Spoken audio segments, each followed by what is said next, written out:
প্রবাল দ্বীপে ঘুরতে এসে প্রবাল নিয়ে একটি ভিডিও করব না, এটা কি হয়? দেখেন কত প্রবাল। আসলে আমরা হয়তো এটাকে পাথর ভাবছি, অনেকেই বলে থাকে এটা পাথর। দেখাই, এটা কিন্তু আসলে পাথর না, পাথরের মতো দেখতে, কিন্তু এটা আসলে পাথর না, এটাই হচ্ছে প্রবাল। দেখলে পরে মনে হবে খাস কাটা প্রত্যেকটা প্রবালের গায়ে। এটি বছর বছর ক্ষয় হয়ে যায়। প্রবালগুলো দেখেন কত সুন্দর।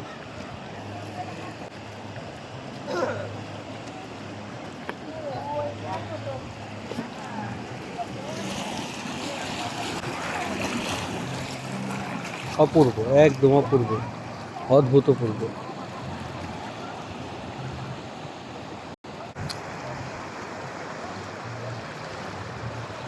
সুন্দর না? আসলে সুন্দর। প্রবালগুলো, প্রবাল দেখতে আসা মানুষগুলো, সবাই, সব কিছু সুন্দর।